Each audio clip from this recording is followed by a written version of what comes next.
ওং সর্বমঙ্গল্য মঙ্গল্যে শিবে সর্বার্থ সাধিকে শরণ্যে ত্রম্বকে গৌরী নারায়ণী নমস্তুতে সৃষ্টি স্থিতি বিনাশানাং শক্তিভূতে সনাতনী গুণশ্রয় গুণময়ী নারায়ণী নমস্তুতে।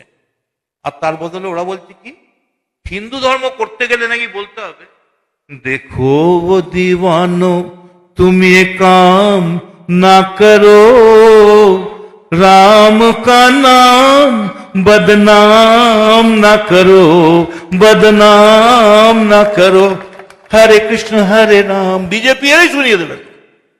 কে বলেছে? আচ্ছা বলুন তো, আমি একবার ওদের সব থেকে বড় নেতাকে সুযোগ পেয়ে দিল্লিতে জিজ্ঞেস করেছিলাম, আমি বলছি রাম মুসলমান ছিলেন, আমি মদন মিত্র বলছি, কি করবেন? আপনি প্রমাণ করুন রাম হিন্দু ছিলেন, রামের টাইটেল কি ছিল? কেন রাম লক্ষণ আর ওটা হলো নাকি? ঠিক করে বলুন। ও দশরথ কৃষ্ণ এসব বললে হবে না তো। রাম হিন্দু ছিল, আমি বলছি, আমি মদন মিত্র, গোটা ভারতবর্ষের বাজারে ছড়িয়ে দেন। কি করবে বিজেপি? মারবে। গীতা বলছে যা হবার তাই হবে। Everybody is ডেস্টিন।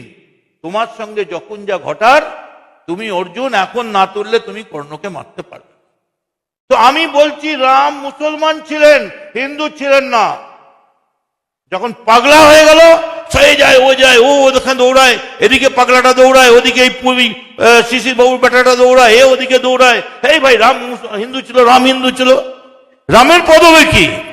অনেকক্ষণ বাদে একজন বড় কাঠিয়া বাবার মতো একটা বড় পাগড়ি করা, মাফ করবেন কাঠিয়া বাবাকে আমি অপমান করিনি, মুখ দিয়ে বেরিয়ে গেছে, জটাধারী একজন ব্রাহ্মণ, সে এসে গম্ভীর ভাবে, তার একদিকটা মোদি একদিকটা অমিত শাহ, বলল রাম হিন্দু ছিলেন, রামের টাইটেল ছিল রাম জেঠমালানি, যা চলে।